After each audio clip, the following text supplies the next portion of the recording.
questo convegno l'abbiamo organizzato noi dell'associazione Sardegna Nostra, che è un'associazione che nasce da un anno e mezzo fa, che ha pagato sul seguito di questo mese, ed è nasce da può condividere l'ambasciata, la storia, l'ambiente, la cultura, l'archeologia e tutto ciò che è arte del popolo usato.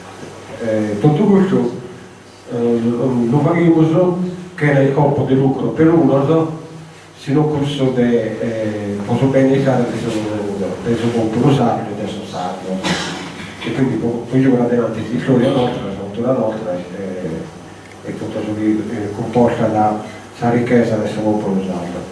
Vi ringrazio, spero che vi piaccia il sostegno di questa serata.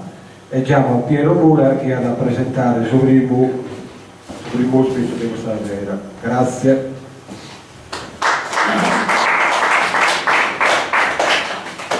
Innanzitutto buonasera a tutti. Cominciamo su questa conferenza. Sarà da primo a suggerire di Riate, ad affidare del suo ruolo istituzionale, e della promozione e della promozione della cultura sarda. Prego. Ce l'ha già. Mi sentite, sì? Si sente, sì. Innanzitutto buonasera a tutti. Io vi porto i saluti ovviamente dall'amministrazione comunale, che mi onoro di rappresentare questa sera. Vi ringrazio per la vostra presenza. Siamo a Ploaghe e Ploaghe è la patria di Giovanni Spano, o meglio, il luogo natio di Giovanni Spano. E se si parla di archeologia in Sardegna non possiamo non parlare di Giovanni Spano. Io credo che anche questo sia uno degli elementi per cui l'associazione, che ringrazio per aver organizzato questa serata, abbia pensato a noi, e noi chiaramente siamo stati molto felici di aprire immediatamente le porte a questo evento. Mi fa piacere ed è importante parlare di Giovanni Spano intanto perché molti lo consideriamo il padre dell'archeologia in Sardegna. Senza di lui tantissime delle cose che oggi noi conosciamo non sarebbero così note, e i suoi studi comunque sia per anni sono stati fondamentali. Ma mi viene in mente anche perché nei giorni scorsi è stato in qualche modo lui stesso vittima, o in qualche modo strumentalmente tirato in ballo in una vicenda che riguarda il Consiglio regionale, che è stata poi in qualche modo che è rimbalzata nei giornali. Un emendamento alla finanziaria proponeva un piccolo finanziamento per completare delle opere, dei libri che riguardavano lo Spano, 25.000 euro di finanziamento. L'emendamento portato in Consiglio regionale è stato bocciato per ragioni di natura politica, ma non è questo il tema è che nelle discussioni fra i 60 consiglieri regionali, che io pensavo fossero 60 menti più illuminate della Sardegna, si dicevano: ma Giovanni Spano chi? Ma che questo Giovanni Spano cosa ha fatto Giovanni Spano per finanziare questa roba? Questo ci dà un po' la cifra e mi fa dire che è importante che noi oggi siamo qui per parlare di cultura, di tradizioni sarde, o meglio della nostra storia, che è vero che forse non la conosciamo. Da questo punto di vista è vero che se fosse insegnata, al di là di ciò che ognuno di noi in autonomia legge, impara o conosce per curiosità operato, se fosse insegnata nelle scuole, effettivamente ci sarebbe molto di più da imparare, e magari così i regionali dei prossimi anni saranno più preparati e magari bocceranno l'emendamento, perché magari è giusto bocciarlo, ma non diranno Giovanni Spano chi. Qualcuno ha anche detto: ah, quello del liceo, perché c'è il liceo a Sassari, Giovanni Spano. Questo per dire che effettivamente il tema c'è. Io per primo riconosco di non avere probabilmente tutte le conoscenze e le competenze che dovrei avere, che ognuno dovrebbe avere rispetto a questi temi. È chiaro che il ruolo dell'amministratore non è quello di essere un esperto di qualcosa, ma è il ruolo di chi deve facilitare laddove ci sono delle dinamiche che possono essere facilitate, cogliere e in qualche modo trasferire le informazioni che gli esperti gli possono dare in azioni che possono essere positive e che possano fungere da volano per la propria comunità. E di me, quindi non posso fare altro che ringraziarvi per l'attenzione e augurarvi una buona serata. Grazie. Ricercatore dell'università, dottore di ricerca dell'Università di Sassari, ha pubblicato i risultati delle sue ricerche e questa sera ce ne illustrerà qui. Allora, buonasera a tutti. A proposito di Giovanni Spano, qualcuno dovrebbe leggere le memorie sopra i nuraghi di Sardegna del 1867 per verificare quale ricchezza di dati sia contenuta in quella pubblicazione, così come anche le scoperte archeologiche, e si renderebbe conto anche di quanti materiali sono stati messi in salvo da Giovanni Spano, che operava nel corso dell'Ottocento, periodo nel quale gli scavi clandestini e il mercato antiquario era in auge. Molti dei materiali che lui riuscì a recuperare dagli scavatori clandestini sono ora in esposizione al Museo Archeologico di Cagliari, quindi questa è in parte la figura di Giovanni Spano.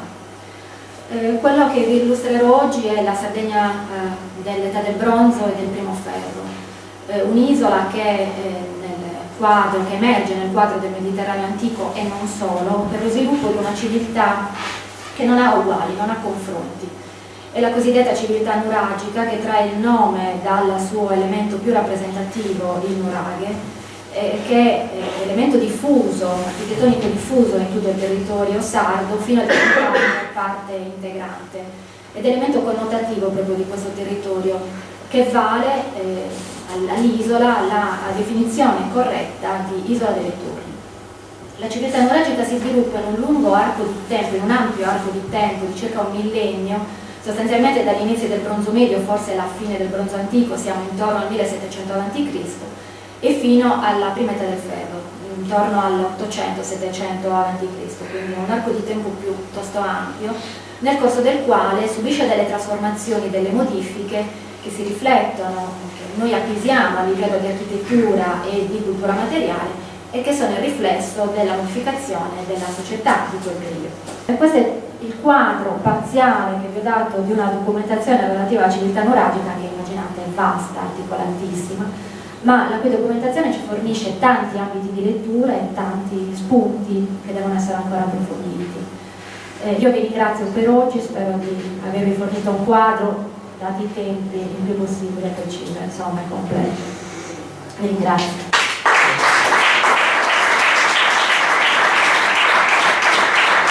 Quindi io intanto nel introdurre questo mio breve intervento volevo, come dire, portare il saluto del Dipartimento di Storia e Scienze dell'Uomo e della Formazione all'evento di questa sera, organizzato dall'Associazione Sardegna Nostra, una riflessione appunto sul riconoscimento istituzionale della civiltà sarda, quindi attraverso tanti suoi aspetti anche specifici, come quello che ci è stato ben illustrato dalla dottoressa Levina Foddai sulla tematica della civiltà nuragica. Ecco, il Dipartimento di Storia e l'Università non possono, come dire, esimersi dal confrontarsi con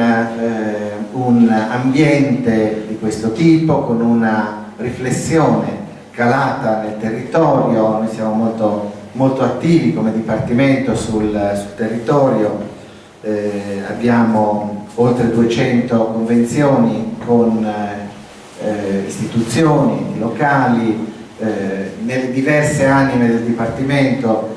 Il nostro Dipartimento che si occupa dalla storia ai problemi relativi alla formazione, al mondo complesso, insomma, della formazione, dell'educazione. C'è la componente filosofica, la componente linguistica, quella letteraria, qui sono tanti aspetti. Ci sono appunto nostri ricercatori anche che si occupano in prima persona di indagare, di studiare la linguistica sarda, la storia sarda. Io appunto mi occupo dal mio punto di vista di archeologo di archeologia sarda e in particolar modo del settore più recente, diciamo, dell'archeologia sarda, rappresentato dal periodo medievale e anche, diciamo, da quello così definito post-medievale. Quindi quando parliamo di identità e ci domandiamo sì, ma come era fatto un paese sardo nel 1300? Era diverso rispetto ai paesi attuali? Quindi i paesi attuali hanno una loro radice identitaria dal punto di vista anche della forma, no, del paese, oppure ci sono stati dei cambiamenti, no? Ecco che l'archeologia ci può dare delle risposte certamente interessanti con anche queste ricostruzioni. La parola a loro e a Benji.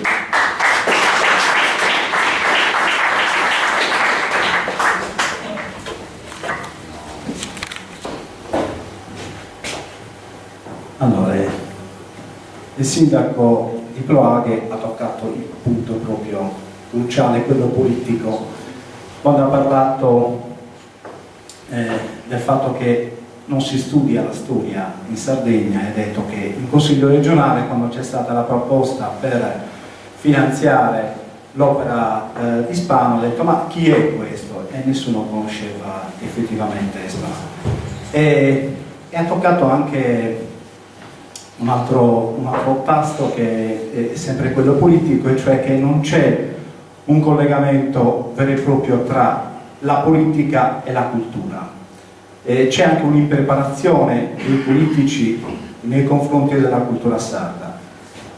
Io però mi sono un po' immedesimato in queste persone perché nella mia esperienza personale, quando mi sono trovato a qualche esame dalla laurea, effettivamente mi sono detto ma io chi sono? Io ho fatto scienze politiche, indirizzo storico, conoscevo benissimo la storia internazionale dei paesi afroasiatici, cose che non ho fatto, del Giappone, dell'Europa, dell'Italia, ma non conoscevo la storia della Sardegna. E quindi mi sono chiesto, noi dove eravamo in questo periodo? Cioè quando gli altri stavano facendo questa storia che io ho studiato. E quindi dico la verità, mi sono sentito un ignorante e di conseguenza mi sono messo a studiare per conto mio quella che era la storia della Sardegna. E poi mi sono chiesto, dal momento che provengo da un paese del Sassarese, ma il mio paese che fine ha fatto nella storia? Cioè ha vissuto la storia oppure no? E allora ho scelto di fare una tesi proprio sul mio paese, una tesi medievale e moderna sul mio paese. Allora sono andato a raccogliere le fonti un po' da tutte le parti, dagli archivi, dalla bibliografia, e di conseguenza ho ricostruito la storia del mio paese di Ossi dal niente e ho visto che invece la storia c'era. L'unico problema è che nessuno l'aveva scritta e nessuno fino ad ora era stato preparato a scrivere la storia del mio paese. E poi con anche l'accordo e la collaborazione di altri intellettuali di Ossi siamo riusciti a scrivere un libro, un volume che racchiude l'arco cronologico della storia, cioè dalle origini fino ai nostri giorni. Quindi mettendo insieme la collaborazione di tutte queste persone siamo riusciti anche a capire che Ossi aveva una storia, non anche una storia così semplice, ma pure una storia illustre. Personaggi storici come Giovanni Maria Angioи erano passati a Ossi e avevano lasciato la traccia a Ossi, ma noi non lo sapevamo perché nessuno era andato a cercare quei documenti. E quindi ci siamo chiesti ma allora c'è qualcosa che non va, cioè non è possibile che i nostri ragazzi, i nostri giovani vadano a scuola e studino la storia così in genere. Io sto facendo l'esempio della storia, però questo può essere esteso anche alle altre materie. Studino la storia in generale ma poi non entrino nel particolare e non riescono ad imparare quello che è la storia del loro territorio. E quindi di conseguenza, seguendo sempre la mia passione verso la storia, ho frequentato il corso di studi sardi a Cagliari, il biennio di specializzazione, e devo dire che lì mi sono trovato proprio bene, una bellissima esperienza, era il fiore all'occhiello voluto da chi voleva studiare le materie che riguardavano la Sardegna, voluto da Giovannini Liu e da Antonio Sanna, e un corso che è andato avanti per diversi anni. E mi sono quindi specializzato. Ad un certo punto chiamo in segreteria studenti dopo un paio d'anni dalla specializzazione, chiedendo se era arrivato il mio diploma di specializzazione in studi sardi. Mi ha detto no, ancora non è arrivato, il Ministero ancora non ci ha consegnato il diploma. Caspita, cioè, ma io devo documentare questa mia esperienza, questo mio diploma. Quindi cosa posso avere? Ecco, può avere questo attestato qua della segreteria studenti di studi sardi.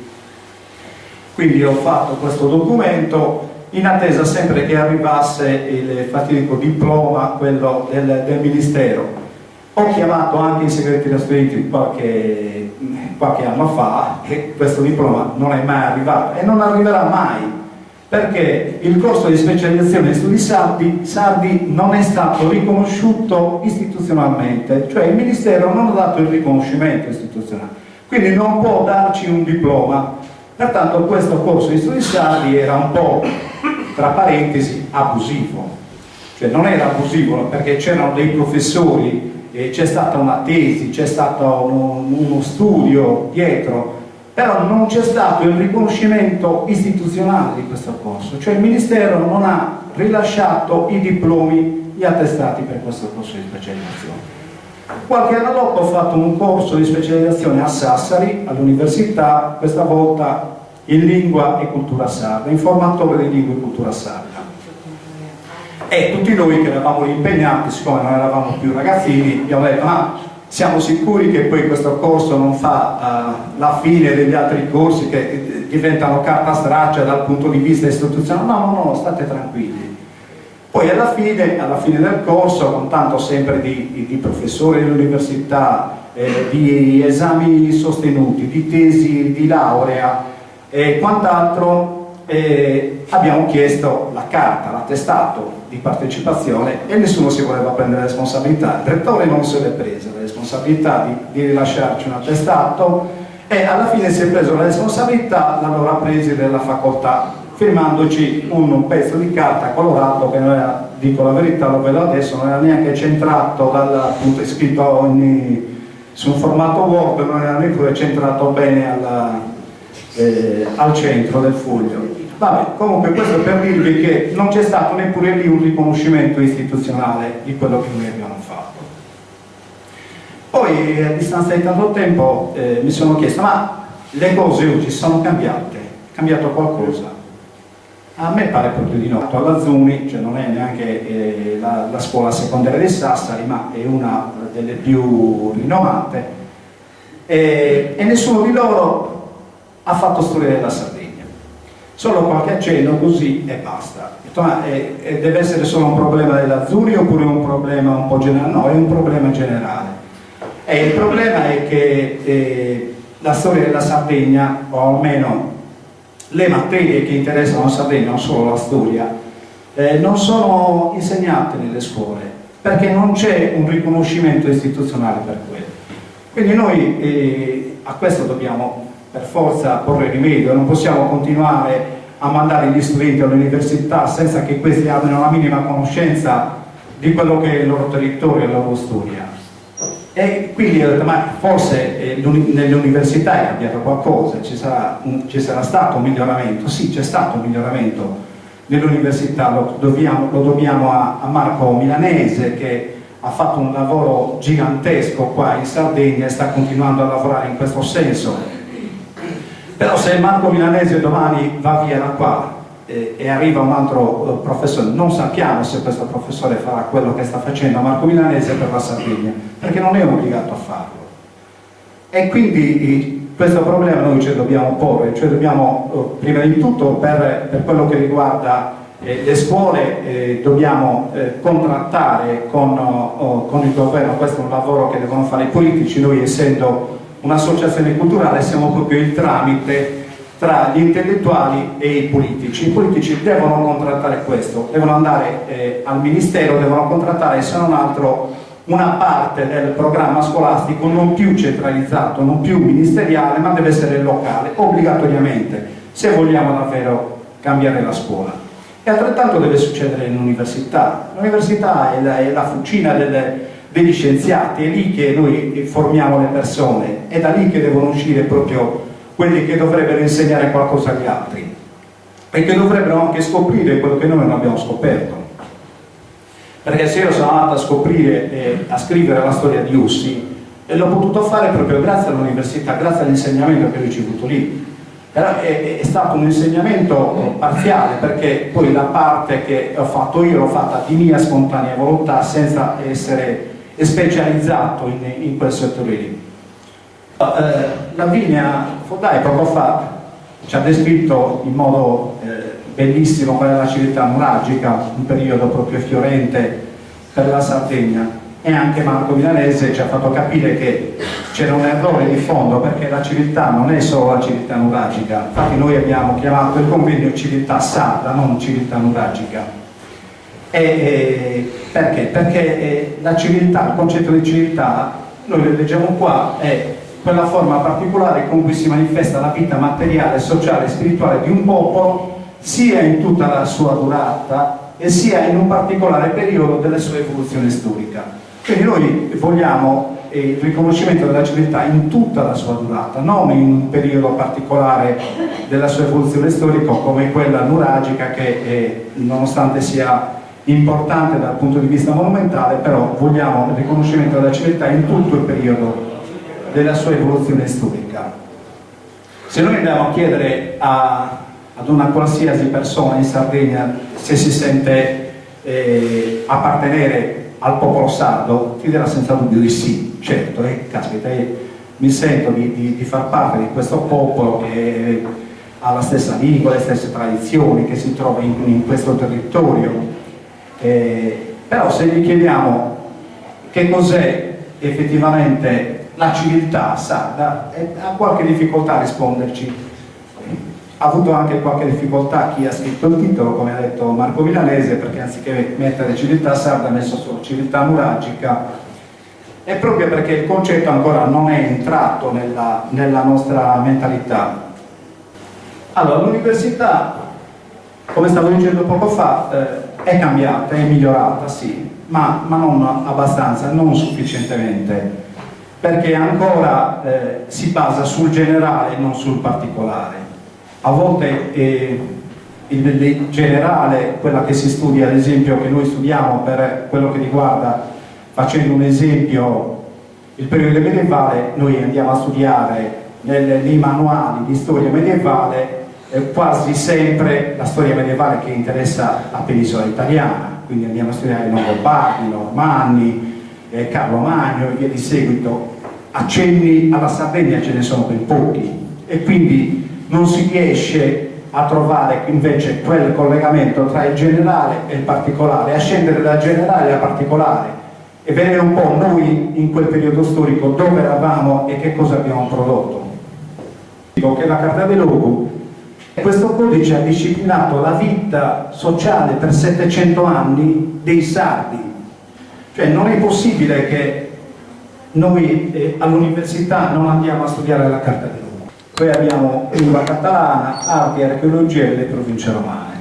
Benissimo, però non possiamo essere romanocentrici o grecocentrici e andare a studiare la storia romana, la storia greca, che sono importantissime, che sono la base della nostra storia, senza però poi scendere qua nel territorio e andare a vedere che cosa abbiamo fatto noi in quel periodo. Oggi non è più ammissibile, soprattutto in un corso di scienze del turismo culturale, un corso in cui la Sardegna dovrebbe davvero valorizzare, perché per noi il turismo è una materia fondamentale di lavoro. Qui ci sono centinaia di imprese che lavorano sul turismo e ci sono centinaia di persone che fanno la guida turistica, persone che magari si sono preparate, però non possiamo consentire che le scienze del turismo culturale in Sardegna vengono fatte senza la storia della Sardegna, senza l'archeologia dell'arte della Sardegna. E poco fa Lavina Fondai ci ha fatto vedere tutte quelle immagini sui bronzetti nuragici, sull'arte nuragica, cioè, e questa è arte, cioè non possiamo andare a studiare l'arte romana in generale, non andiamo a studiare l'arte che noi abbiamo vissuto qua in Sardegna, che possediamo come patrimonio, e questo oggi lo trovo inammissibile.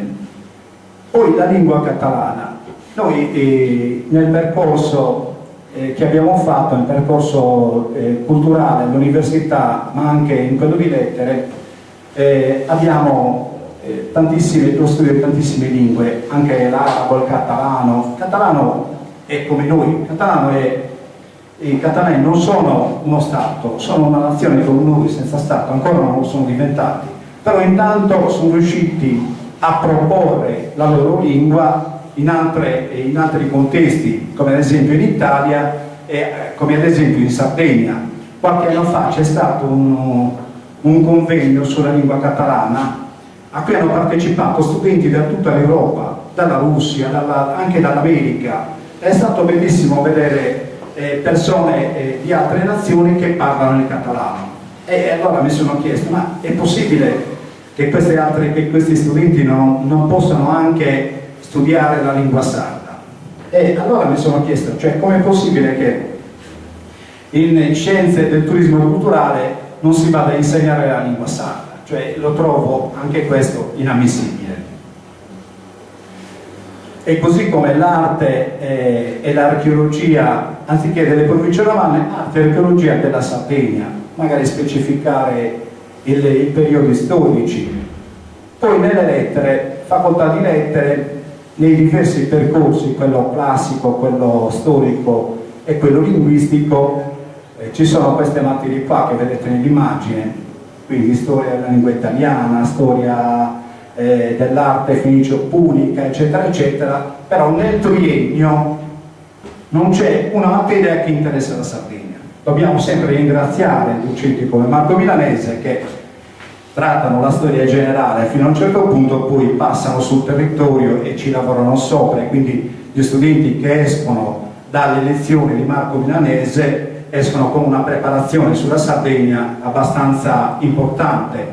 Però ritorno al discorso di prima, e se Marco Milanese domani va via e arriva invece un docente di storia medievale o di archeologia medievale che non tratta la Sardegna allo stesso modo, non dobbiamo pensare che oggi che c'è Marco Milanese queste cose siano state risolte. No, si risolveranno solo quando si attiveranno all'università questi insegnamenti che interessano la Sardegna.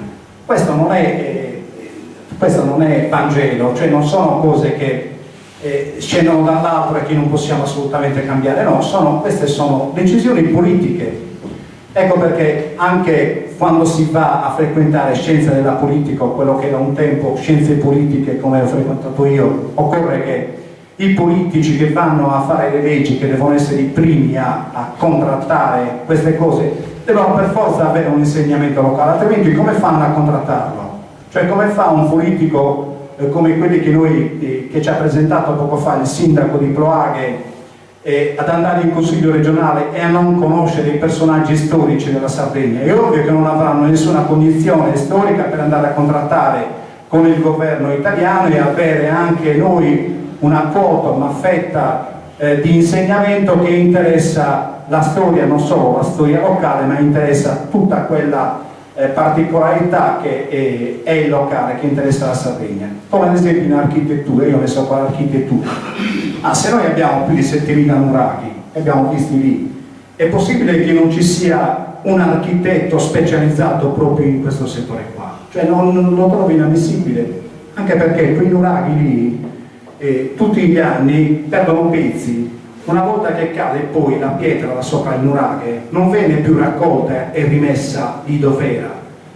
Quella pietra andrà a finire in una discarica, perché poi tutte le volte che si fa uno scavo archeologico, siccome non c'è ancora, come si dice, il concetto di ricostruzione, o almeno ci sono delle diverse posizioni. C'è chi non vuole la ricostruzione di un sito archeologico una volta che questo crolla, dove ci sono dei crolli, c'è invece chi vuole la ricostruzione. Però per effettuare una ricostruzione di questo genere occorrono gli scienziati, occorrono gli architetti che conoscono alla perfezione come è costruito un nuraghe, altrimenti è molto difficile effettuare delle ricostruzioni anche se limitate solo agli ultimi crolli, alle ultime cose che sono state documentate attraverso delle foto precedenti e poi delle foto successive.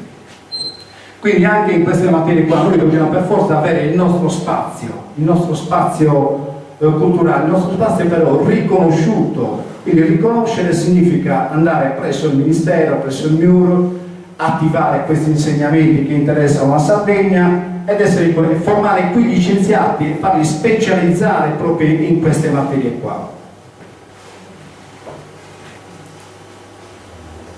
Quindi il centralismo della scuola italiana oggi non va più bene, è il centralismo che è nato col fascismo. Volevamo a tutti i costi che l'Italia fosse un paese ricco, livellato al massimo, che tutti ci sentissimo romani dell'antichità, ritornando alle origini, eccetera, eccetera. E quindi ancora oggi però la storia è descritta in questo modo, e così anche la stessa scuola è strutturata in questo modo, è centralizzata, non lascia spazio alle entità locali. Poi abbiamo invece qualche esempio opposto, come esempio quello della Finlandia, dove ci sono delle popolazioni al nord, degli eschimesi, che hanno una propria cultura, una propria civiltà, una propria storia, e a questi è consentito a scuola di imparare, quindi di insegnare la propria lingua, le proprie tradizioni, la propria cultura. Quindi ci sono degli aspetti che sono preservati per quelle popolazioni. Altrettanto dobbiamo fare qui in Sardegna. La scuola centralizzata oggi non va più bene, dobbiamo cambiarla, e noi che siamo un'associazione culturale faremo pressione presso i nostri rappresentanti istituzionali affinché queste cose cambino, affinché la scuola venga vista in modo diverso, cioè c'è il generale, ma poi alla fine dobbiamo per forza tener conto del particolare, e dobbiamo avere uno spazio consentito. Cioè non dobbiamo lasciare alla buona volontà del singolo gli insegnamenti delle materie di interesse locale. Poi tutto questo poi lo possiamo riassumere in poche parole. Poi è possibile trasformare la conoscenza in attività economica e produttiva se non si conosce la realtà del proprio territorio? Allora, in questo territorio noi ci viviamo e vivendoci dobbiamo lavorare, dobbiamo produrre, cioè dobbiamo per forza creare delle attività di tipo economico, ma se non abbiamo la conoscenza specifica, se non siamo degli specialisti, perché oggi la specialistica è arrivata a livelli proprio estremi, se noi non creiamo scienziati in queste materie, come facciamo poi a creare anche quelle che sono quello che è il tessuto economico, cioè a trasformare la nostra conoscenza in attività produttiva? Non lo possiamo assolutamente fare. Se non abbiamo architetti che riescono a ricostruire o a capire come effettivamente può essere ricostruito un nuraghe, o non abbiamo persone specializzate nella archeologia medievale come Marco Milanese adesso, cioè come possiamo pretendere poi di poter andare a valorizzare questi beni a livello internazionale, a renderli fruibili anche dal punto di vista turistico e quindi a renderli anche economici, far lavorare lì delle persone? Non lo possiamo assolutamente fare. Quindi anche da questo punto di vista, che non è secondario, cioè dal punto di vista produttivo, noi dobbiamo assolutamente cambiare le cose, ma in Sardegna dobbiamo trasformare la nostra conoscenza anche in attività produttiva. Per poterlo fare dobbiamo cambiare le cose. La scuola oggi, così com'è, non va più bene. Noi proporremo ai nostri rappresentanti istituzionali quello che è scaturito un po' da questa conferenza, e lo stiamo facendo già da diverso tempo, stiamo sensibilizzando anche l'opinione pubblica su questo settore, abbiamo trovato diversi consensi e continueremo ad andare sulla nostra strada. Io chiudo così, ringrazio il professor Marco Milanesi del suo intervento, la dottoressa Lavinia Foldà, il sindaco che ci ha ospitato e tutti voi che avete avuto la pazienza di ascoltarci fino adesso. Grazie tante, arrivederci.